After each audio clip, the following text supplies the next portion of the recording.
সবাই তো পায়রা পাখির নাম শুনেইছো বা তোমরা তো সবসময় দেখোই, কিন্তু একটা জঙ্গল ছিল, সেখানে কত রকমের পাখি এসে বাসা বাঁধতো এবং তারা কত কিউট কিউট ডিম তাদের সেই বাসায় দেয়।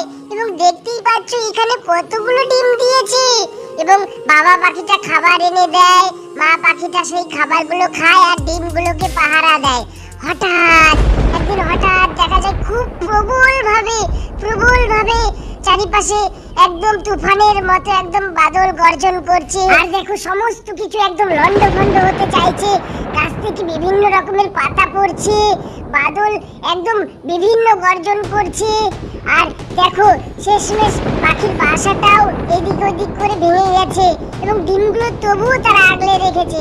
হঠাৎ একদিন বাবা পাখিটা দেখে না, আমাদের এই ডিমগুলো ফাটার সময় চলে এসেছে এবং ফাইনালি দেখা যায় যে কি সুন্দর একটা কিউট পাখির বাচ্চা হয়েছে। ভাই কি সুন্দর পাখির বাচ্চাটা। এরপর হঠাৎ একদিন আবার তুফান আসে, সেই তুফানে বাচ্চা পাখিটা খুব কান্না করতে থাকে, বাচ্চা পাখিটা চি চি চি চি করতে থাকে এবং অন্য বাসায় দেখা যায় আরো কত বাচ্চা পাখি, তারাও সেখানে ভয়ে একদম গুটি গুটি হয়ে রয়েছে।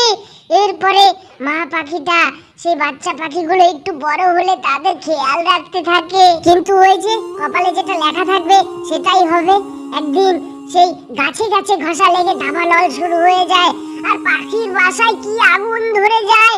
তখন বাচ্চা পাখিগুলো বাঁচাও বাঁচাও বলে কান্না করতে থাকে। তারপর তার মা সেই বাচ্চা পাখিগুলো ওখান থেকে রেস্কিউ করে অন্য জায়গায় নিয়ে যায় এবং দেখো একটা মা পাখি এখানে আহত হয়ে পড়েছে। মা পাখি খুব আহত হয়ে পড়েছে এবং বাচ্চাগুলো খুব কান্না করতে লেগেছে, কিন্তু কেউ